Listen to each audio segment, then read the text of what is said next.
Hello दोस्तों, कैसे हो? उम्मीद करूंगा सब ठीक होंगे, मस्त होंगे, पढ़ रहे होंगे। आज हमारा मॉक टेस्ट है 18वां। इस मॉक टेस्ट में 25 क्वेश्चन रहेंगे।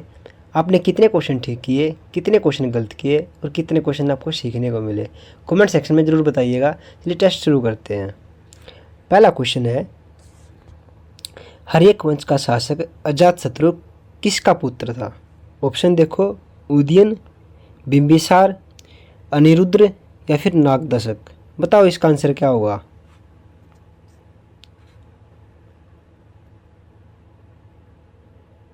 दोस्तों इसका राइट आंसर हो जाएगा बिंबिसार। हर्यक वंश का जो शासक था अजातशत्रु, वो किसका पुत्र था? बिंबिसार का। अगला क्वेश्चन है, इसका एनालिसिस देखो। अजातशत्रु पूर्वी भारत में मगध के हर्यक वंश का एक राजा थे। वे राजा बिंबिसार के पुत्र थे और महावीर और गौतम बुद्ध दोनों के समकालीन थे। अगला क्वेश्चन है, निम्नलिखित में से कौन नंद वंश का अंतिम शासक था? ऑप्शन देखो, पाषाणक, गणानंद, केवव्रत या फिर पांडुका। बताओ इसका आंसर क्या होगा।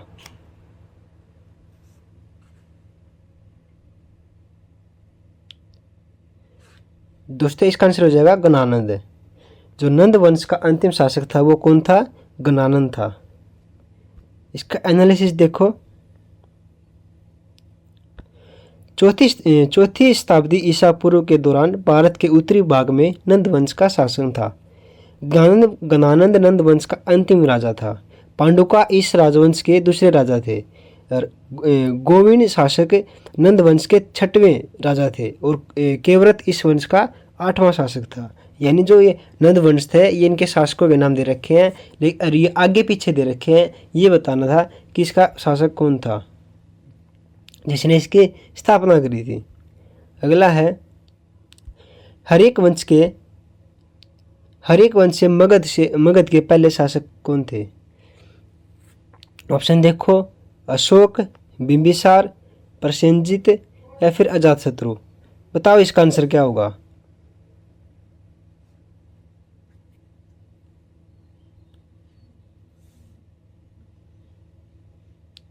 दोस्तों इसका आंसर हो जाएगा बिंबिसार। हर्यक वंश से मगध के पहले शासक कौन थे? बिंबिसार थे। इसका एनालिसिस देखो। बिंबिसार हर्यक वंश का संस्थापक था। अजातशत्रु राजा बिंबिसार का पुत्र था। उसने सन 493 से 462 ईसा पूर्व तक मगध पर शासन किया था। देखो दोबारा, 493 से 462 ईसा पूर्व तक। अगला क्वेश्चन है, चौथी शताब्दी ईसा पूर्व मगध की राजधानी क्या थी? ऑप्शन देखो, राजगृह, वाराणसी, पाटलिपुत्र या फिर मथुरा। बताओ इसका आंसर क्या होगा।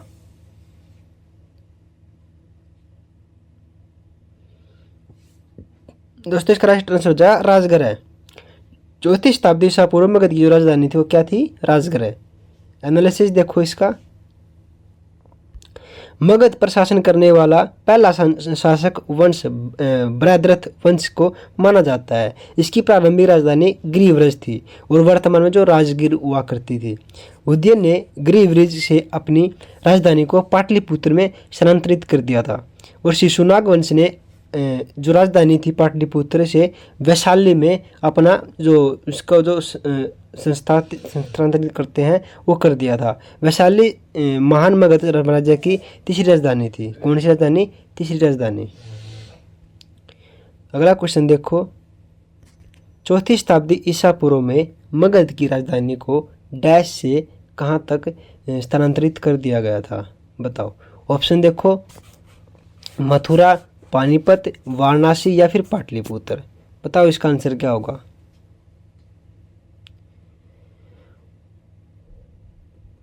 दोस्तों इसका आंसर हो जाएगा पाटलिपुत्र।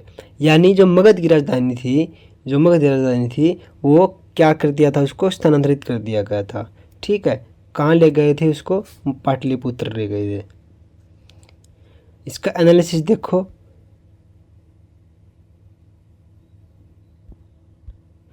उदयन हर्यक वंश का वार्तिक शासक था जिसने 460 ईसा पूर्व से 440 ईसा पूर्व के दौरान मगध पर शासन किया था। वे अजातशत्रु के पुत्र और बिंबिसार के पोते थे। राजा उदयन के दो नदियों सोन और गंगा के संगम पर पाटलिपुत्र शहर की नींव रखी थी। मगध साम्राज्य में पाटलिपुत्र के केंद्रीय स्थिति के कारण उन्होंने बाद में अपनी राजधानी राजगृह से, कहाँ से, राजगृह से पाटलिपुत्र ले गए थे। अगला क्वेश्चन देखो, निम्नलिखित में से कौन सी भारतीय संविधान की विशेषता नहीं है? ऑप्शन देखो, सरकार का संसदीय रूप, न्यायपालिका की स्वतंत्रता, सरकार की अध्यक्षता रूप या फिर संघीय सरकार। बताओ इसका आंसर क्या होगा?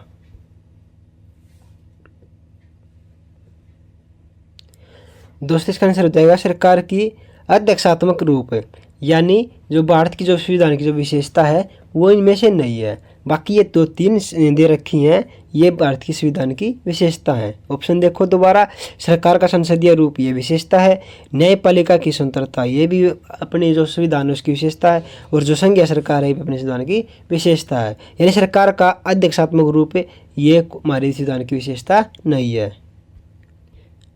इसका एनालिसिस देखो, सरकार का अध्यक्षात्मक रूप भारतीय संविधान की विशेषता में नहीं आता।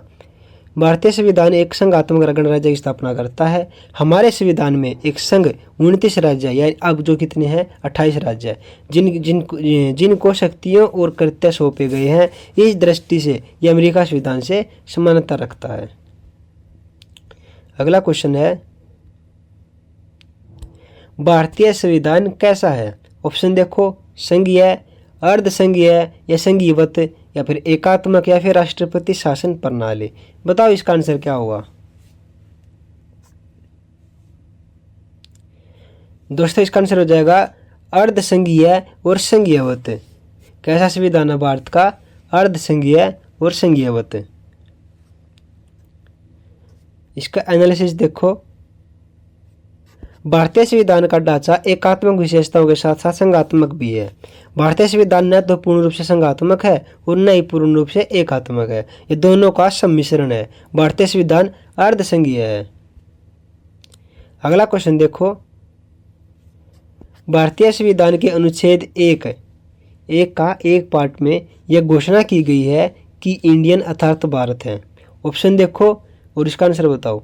राज्य का संघ एकात्मक विशेषताओं का वाला संघीय राज्य है या फिर संघीय विशेषताओं वाला संघीय राज्य या फिर संघीय राज्य। बताओ इसका आंसर क्या होगा? दोस्तों इसका आंसर हो जाएगा राज्यों का संघ। जो भारत का संविधान है उसका जो पहला अनुच्छेद उसमें बता रखा है कि एक राज्यों का संघ होगा। इसका एनालिसिस देखो, भारतीय संविधान के भाग 1 के अनुच्छेद 1 के अनुसार इंडिया अर्थात भारत राज्यों का संघ होगा। अगला क्वेश्चन है, सामाजिक न्याय का क्या अर्थ है? सभी को समान आर्थिक अधिकार मिलने चाहिए। ऑप्शन देखो दोबारा, सभी को समान राजनीतिक अधिकार मिलने चाहिए, जाति, नस्ल, रंग, लिंग आधारित सभी प्रकार के भेदभाव से दूर होना चाहिए, सभी को धर्म की स्वतंत्रता का अधिकार दिया जाना चाहिए। बताओ इसका आंसर क्या होगा? दोस्तों इसका आंसर हो जाएगा जो सामाजिक न्याय है वो जाति, नस्ल, रंग, लिंग आधारित सभी प्रकार के भेदभाव को दूर होना चाहिए। इसका एनालिसिस देखो, सामाजिक न्याय दरअसल वैसे समाज या संगठन को स्थापित करने की अवधारणा है जो समानता तथा एकता के मूल्य पर आधारित हो, साथ ही में मानव अधिकारों के मूल्य को समझे तथा प्रत्येक मनुष्य की प्रतिष्ठा को भी पहचाने। सामाजिक न्याय केवल अलग बात नहीं है बल्कि समाज निर्णय का ही अभिन्न अंग है। न्याय के बिना समाज की संकल्पना अधूरी है। अगला क्वेश्चन देखो, संविधान के अंतर्गत भारतीय लोकतंत्र के आदर्शों को हम कहाँ देख सकते हैं? ऑप्शन देखो, प्रस्तावना में, भाग 4 में, भाग 3 में या फिर भाग 1 में। बताओ इसका आंसर क्या होगा?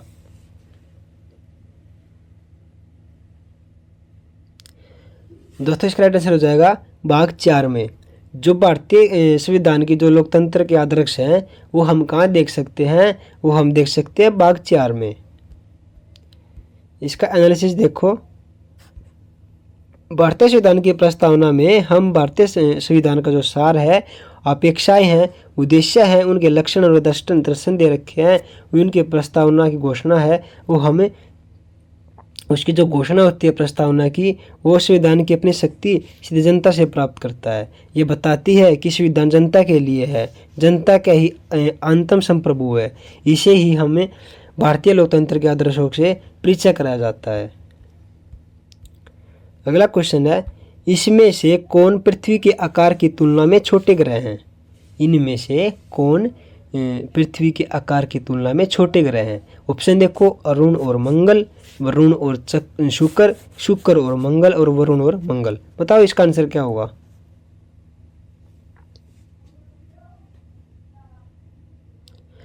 दोस्तों इसका राइट आंसर हो जाएगा शुक्र और मंगल।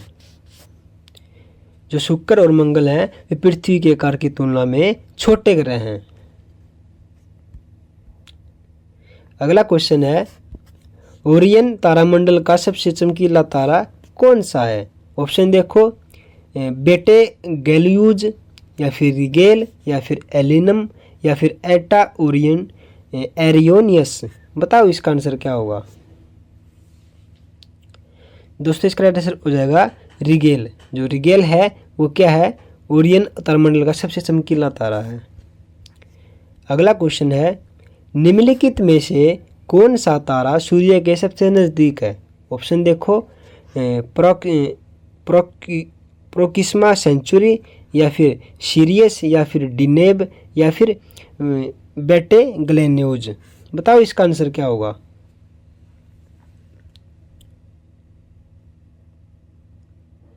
दोस्तों इसका राइट आंसर हो जाएगा प्रोक्सिमा सेंचुरी।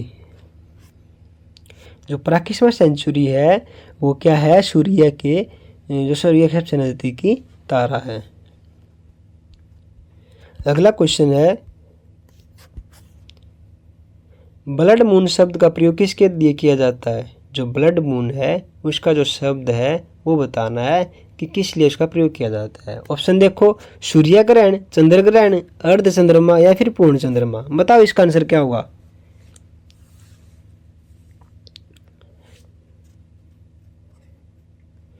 दोस्तों इसका राइट आंसर हो जाएगा, जो चंद्र ग्रहण होता है उसके लिए हम डबल मून का प्रयोग करते हैं।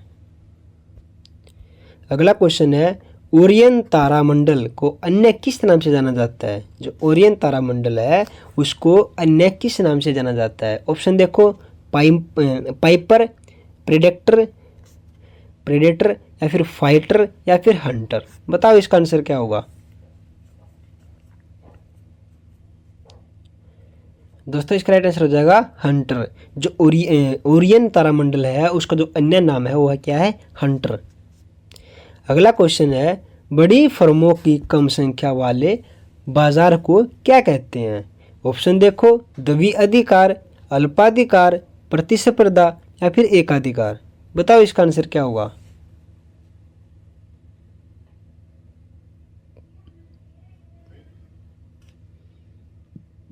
दोस्तों इसका राइट आंसर हो जाएगा अल्पाधिकार।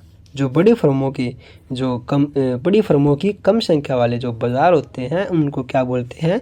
अल्पाधिकार। अगला क्वेश्चन है, जब किसी वस्तु की मांग में प्रतिशत परिवर्तन उसके मूल्य में प्रतिशत परिवर्तन को कम होता है उसकी मांग क्या कहलाती है? ऑप्शन देखो, अत्यधिक लोचदार, या फिर सापेक्षत लोचदार, या फिर बेलोच, या फिर पूर्णतः बेलोच। बताओ इसका आंसर क्या होगा? दोस्तों इसका आंसर हो जाएगा बेलोच। जब किसी वस्तु की जो मांग में प्रतिशत परिवर्तन होता है उसके मूल्य में प्रतिशत मूल्य परिवर्तन से कम होता है तो उसकी मांग को क्या कहते हैं? बेलोच। अगला क्वेश्चन है, किसी संस्था की लाभप्रदता निर्भर करती है किस पर? संसाधित न्याय की गुणवत्ता पर, संसाधित न्यास की मात्रा पर, न्यास के संसाधन की गति पर, या फिर एक और दोनों, पहला और तीसरा दोनों पर। बताओ इसका आंसर क्या होगा?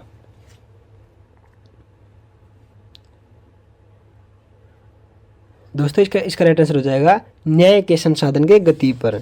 किस पर करती है? किसी संस्था की जो लाभ प्रदत्ता होती है वो किस पर निर्भर करती है? न्यास के संसाधन की गति पर।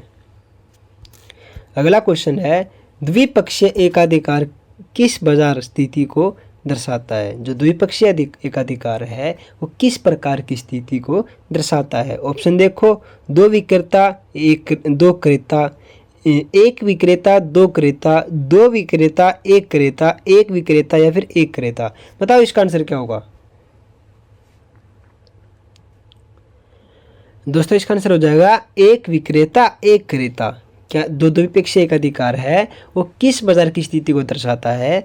एक विक्रेता और एक क्रेता।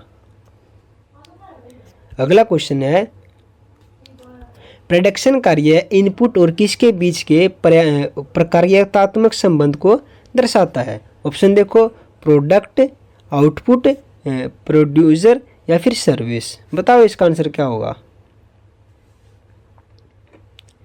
दोस्तों इसका आंसर हो जाएगा आउटपुट। जो प्रोडक्शन कार्य है इनपुट और किसके बीच में दर्शाता है? आउटपुट के बीच में। इनपुट और आउटपुट के बीच में जो प्रकार्यात्मक संबंध को दर्शाता है। अगला क्वेश्चन है, निम्नलिखित में से किसने पादप उत्तक संवर्धन का कार्य आरंभ किया है?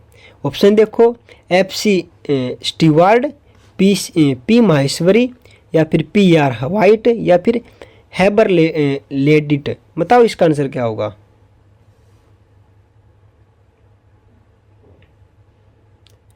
दोस्तों इसका आंसर हो जाएगा हैबर लेडिट। जो हैबर लेडिट है वो इसका जो पादप उत्तक के संवर्धन का कार्य उन्होंने आरंभ किया था। अगला क्वेश्चन है, पैंक्रियाज की कोशिकाओं जो इंसुलिन उत्पन्न करती हैं वो क्या कहलाती हैं? पैंक्रियाज की जो कोशिकाएं होती हैं जो इंसुलिन उत्पन्न करती हैं वो क्या कहलाती हैं? ऑप्शन देखो, थाइमस, एस्ट्रोजन, कार्प्स, एपिडियाइमिस या फिर आइलेट्स ऑफ लैंगरहैंस। बताओ इसका आंसर क्या होगा? दोस्तों इसका आंसर हो जाएगा आइलेट्स या फिर आइलेट्स ऑफ लैंगरहैंस। जो पेनक्रियाज की कोशिकाएं हैं वो जो इंसुलिन उत्पन्न करती हैं क्या दर्शाती हैं? Islets of the Langerhans. अगला क्वेश्चन है, क्लोरोफिल को डैश के द्वारा पहले पृथक और नियमित किया गया था?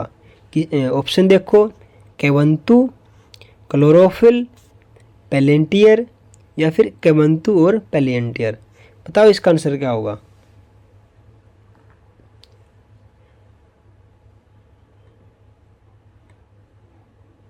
दोस्तों इसका आंसर हो जाएगा केवंतु और पेलियंटर। केवंतु तो पेलियंटर है, क्लोरोफिल को पहले पृथक और नामित किया गया था। अगला क्वेश्चन है, निम्नलिखित में से कौन सा जीव कोशिका सिद्धांत के अनुरूप नहीं है? ऑप्शन देखो, बैक्टीरिया, कवक, वायरस या फिर पौधे। बताओ इसका आंसर क्या होगा? दोस्तों इसका राइट आंसर हो जाएगा वायरस। इनमें से ये बताना है कि कौन सा जीव कोशिका सिद्धांत के अनुरूप नहीं है। जो वायरस है वो कोशिका सिद्धांत के अनुरूप नहीं है। अगला क्वेश्चन है, निम्नलिखित में से कौन एक ऐसी संयोजक उत्तक नहीं है? ऑप्शन देखो, वसामय उत्तक, हृदय मांसपेशियां या फिर संहित अस्थित या फिर एरियोलर उत्तक। बताओ इसका आंसर क्या होगा? दोस्तों इसका राइट आंसर हो जाएगा हृदय मांसपेशी। ये बताना है कि संयोजक जो उत्तक है इनमें से कौन सा नहीं है। हृदय मांसपेशी इसमें से इसका उत्तर नहीं है। दोस्तों इस वीडियो में बस इतने क्वेश्चन रहेंगे। आपने ये बताना है कि आपके कितने क्वेश्चन ठीक हुए, कितने क्वेश्चन गलत हुए और कितने क्वेश्चन आपको सीखने को मिले। अगर आपको लगता है कि आपकी तैयारी हो रही है और आपको लग रहा है कि मॉक टेस्ट अच्छा है तो सब्सक्राइब जरूर करिएगा और लाइक भी जरूर करिएगा।